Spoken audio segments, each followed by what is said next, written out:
আসসালামু আলাইকুম। স্বাগত জানাচ্ছি বিবিসি আন্তর্জাতিক সংবাদে। সংবাদের শুরুতেই থাকছে সংবাদ শিরোনাম।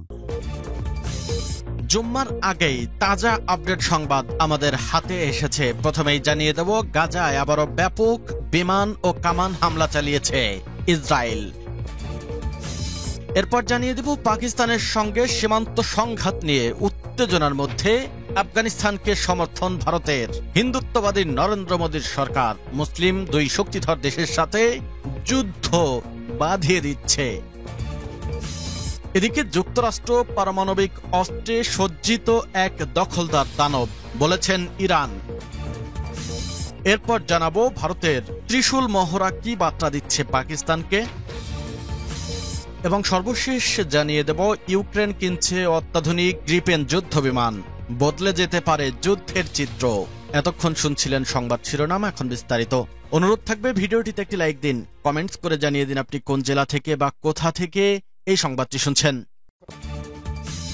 গাজায় আবারও ব্যাপক বিমান ও কামান হামলা চালিয়েছে ইসরায়েল। গাজা উপত্যকায় আবারও ব্যাপক বিমান ও কামান হামলা চালিয়েছে ইসরায়েল। বৃহস্পতিবার সকালে শুরু হওয়া এই হামলায় দক্ষিণ গাজার খান ইউনিসের পূর্বাঞ্চলে অন্তত 10টি স্থানে বিমান হামলা হয়েছে বলে স্থানীয় সূত্রে জানা গেছে। একই সময় গাজা নগরীর পূর্ব প্রান্তেও কামান হামলা চালানো হয়। স্থানীয়দের মতে, ইসরায়েলি বাহিনী খান ইউনিসের পূর্বাংশে কয়েকটি ভবনও গুঁড়িয়ে দিয়েছে। এখন পর্যন্ত হতাহতের সঠিক তথ্য জানা যায়নি। গত 28 অক্টোবর রাফায় এক ঘটনায় এক ইসরায়েলি সেনা নিহত হবার পর এই হামলা শুরু হয়।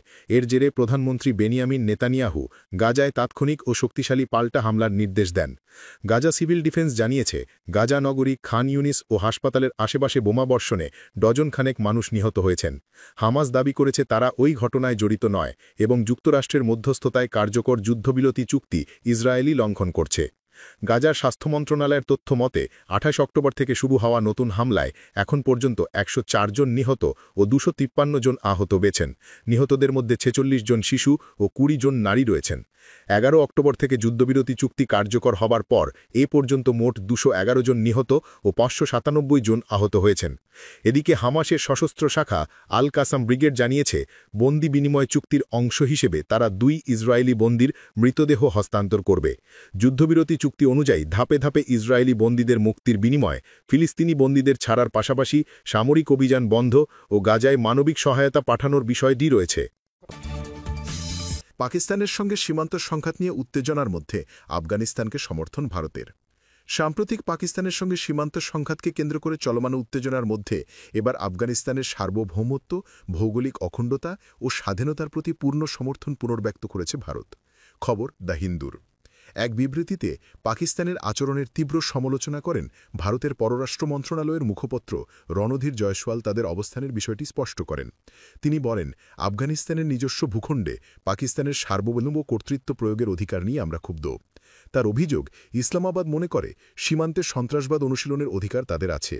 জয়সওয়াল পাকিস্তানের এই মনোভাবকে সম্পূর্ণ অগ্রহণযোগ্য বলে আখ্যায়িত করেন এবং আফগানিস্তানের সার্বভৌমত্ব, ভৌগোলিক অখণ্ডতা ও স্বাধীনতার প্রতি ভারতের পূর্ণ প্রতিশ্রুতিবদ্ধ থাকার কথা পুনর্ব্যক্ত করেন। এদিকে সাম্প্রতিক সীমান্ত সংঘাতের পর যুদ্ধবিরতি অব্যাহত রাখার বিষয়ে একমত হয়েছে পাকিস্তান ও আফগানিস্তান। গত কয়েক সপ্তাহে দুই দেশের সম্পর্কে দ্রুত অবনতি হয়েছিল, তবে তুরস্ক ও কাতারের মধ্যস্থতায় শুক্রবার ভোরে দুই পক্ষের মধ্যে যুদ্ধবিরতির আলোচনায় অগ্রগতি হয়েছে। এর আগে চলতি মাসের শুরুর দিকে পাকিস্তানের বিমান হামলার পর আফগানিস্তানের পাল্টা জবাবে দুই দেশের সীমান্তে সামরিক সংঘাত তীব্র আকার ধারণ করেছিল। টানা কয়েকদিনের এই সংঘাত কাতার ও তুরস্কের মধ্যস্থতায় সাময়িকভাবে থামানো সম্ভব হয়। যুক্তরাষ্ট্র পারমাণবিক অস্ত্রে সজ্জিত এক দখলদার দানব।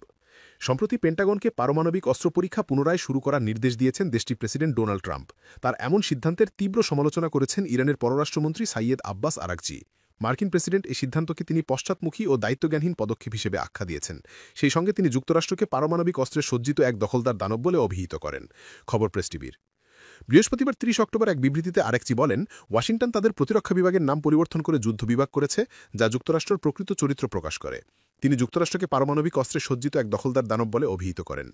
বিবৃতিতে তিনি আরও বলেন, এই দখলদার রাষ্ট্র ইরানের শান্তিপূর্ণ পারমাণবিক কর্মসূচিকে অপবাদ দিচ্ছে এবং আমাদের সুরক্ষিত স্থাপনাগুলোতে হামলার হুমকি দিচ্ছে, যা আন্তর্জাতিক আইনের স্পষ্ট লঙ্ঘন। ইরানি পররাষ্ট্রমন্ত্রী যুক্তরাষ্ট্রের দীর্ঘদিনের ভণ্ডামির নিন্দা জানিয়ে বলেন, একদিকে তারা ইরানের শান্তিপূর্ণ পারমাণবিক কর্মসূচির সমালোচনা করছে, অন্যদিকে নিজেরাই পারমাণবিক অস্ত্র পরীক্ষার পথ বেছে নিচ্ছে, যা আন্তর্জাতিক আইনের পরিপন্থী। আরেকটি বলেন, ভুল করবেন না, যুক্তরাষ্ট্রই বিশ্বের সবচেয়ে বড় পারমাণবিক বিস্তার ঝুঁকি। তিনি সতর্ক করে বলেন, যুক্তরাষ্ট্রের এ পদক্ষেপ আন্তর্জাতিক শান্তি ও নিরাপত্তার জন্য গুরুতর হুমকি তৈরি করবে।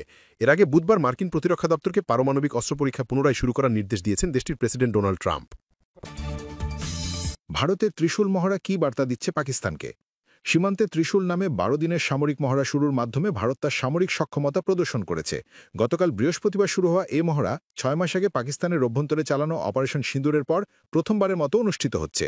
ত্রিশূল মহড়ায় বিশেষ বাহিনীর কমান্ডো, ক্ষেপণাস্ত্র ব্যাটারি, যুদ্ধজাহাজ, যুদ্ধ ট্যাঙ্ক, রাফায়েল যুদ্ধবিমান, সুখাই SU-23 সহ অ্যাটাকিং বিমান ব্যবহার করা হচ্ছে, যা সিঁদুর পরবর্তী পরিস্থিতিতে এর মাধ্যমে পাকিস্তানের দক্ষিণ অঞ্চলে আক্রমণের মহড়া দেওয়া হবে।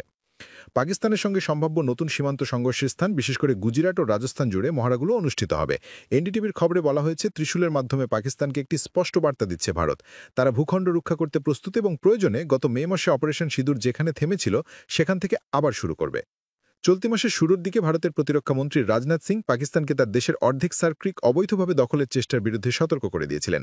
ওই এলাকাটি হচ্ছে গুজরাটের কচ্ছের রন ও পাকিস্তানের মধ্যে জোয়ারের মোহনে 100 কিলোমিটারের কম একটি সংকীর্ণ ও বিতর্কিত জলমোহনা। কাগজ কলমে এটি দুই দেশের মধ্যে সবচেয়ে পশ্চিম সীমান্ত, অর্থাৎ খালের পশ্চিম অর্ধেক পাকিস্তানের এবং পূর্বের অংশ ভারতের। ওই সময় রাজনাথ সিং বলেছিলেন, ভারতীয় ভূখণ্ড দাবি করা যে কোনো প্রচেষ্টার জবাব এমনভাবে দেওয়া হবে যা ইতিহাস ও ভূগোল বদলে দেবে। ওই এলাকায় গত সপ্তাহে পরিদর্শন করেছেন পাকিস্তানের নৌবাহিনী প্রধান চিফ অ্যাডমিরাল নাবিদ আশরাফ। তিনি সার ক্রিক থেকে জিওয়ানি পর্যন্ত আমাদের সামুদ্রিক সীমান্তের প্রতিটি ইঞ্চি রক্ষা করার প্রতিশ্রুতি দিয়েছেন, যা ভারতীয় সামরিক ও বেসামরিক নেতৃত্বকে সতর্ক করে দিয়েছে। ইউক্রেন কিনছে অত্যাধুনিক গ্রিপেন যুদ্ধবিমান, বদলে যেতে পারে যুদ্ধের চিত্র। নতুন প্রযুক্তি ও শক্তিশালী অস্ত্র সম্ভারের মাধ্যমে যুদ্ধের গতি পরিবর্তনের পথে ইউক্রেন। সুইডেনের তৈরি অত্যাধুনিক JAS-39 গ্রিপেন যুদ্ধবিমান শিগগিরই ইউক্রেনের বিমান বাহিনীতে যোগ হতে পারে। দেশটির প্রেসিডেন্ট ভলোদিমির জেলেন্সকি জানিয়েছেন, 2026 সালের মধ্যেই এই বিমানগুলো আকাশে উড্ডয়ন শুরু করবে। সম্প্রতি সুইডেন ও ইউক্রেনের মধ্যে চুক্তি স্বাক্ষরিত হয়েছে, যার আওতায় ইউক্রেন 100 থেকে 150টি গ্রিপেন যুদ্ধবিমান কিনবে। এই আধুনিক মাল্টিরোল ফাইটার জেট দ্রুত, বহুমুখী এবং উন্নত রাডার ও ইলেকট্রনিক সিস্টেম যুক্ত। চুক্তির দীর্ঘমেয়াদী প্রকল্প হলেও যুদ্ধক্ষেত্রে ইউক্রেনের ক্ষমতা বৃদ্ধি করতে এই সংযোজন গুরুত্বপূর্ণ। বিশেষজ্ঞরা মনে করছেন, ইউক্রেন সম্ভবত প্রথম পর্যায়ে পুরনো CD মডেলগুলো পাবে। গ্রিপেন সর্বশেষ সংস্করণ, যা জেনারেল ইলেকট্রিকের F414G ইঞ্জিনে চালিত এবং ঘণ্টায় প্রায় 2130 কিমি গতিতে উড্ডয়ন সক্ষম। এটি আকাশ থেকে আকাশে, আকাশ থেকে স্থলে এবং নজরদারি মিশনে কার্যকর। 2025 সালের মে মাসে গ্রিপেন কৃত্রিম বুদ্ধিমত্তা AI দ্বারা প্রথমবারের মতো 3টি ফ্লাইট মিশন সম্পন্ন করে। পুরনো CD মডেল তুলনামূলকভাবে কম উন্নত হলেও শক্তিশালী মাল্টিরোল ফাইটার। গ্রিপেনের অন্যতম শক্তি হল এর বহুমুখী অস্ত্রসজ্জা। মিটিওর ও AIM-120 আমরাম ক্ষেপণাস্ত্র, IRIS-T ও সাইডওয়াইন্ডার ব্যবহার করে দূরপাল্লা ও নিকটবর্তী যুদ্ধ চালানো যায়। এছাড়া ছোট রানওয়ে বা সাধারণ সড়ক থেকেও বিমানটি উড্ডয়ন ও অবতরণ করতে সক্ষম। গ্রিপেনের উন্নত সিস্টেম যুদ্ধক্ষেত্রে বাস্তব সময়ের পরিস্থিতি দেখাতে পাইলটকে সাহায্য করে।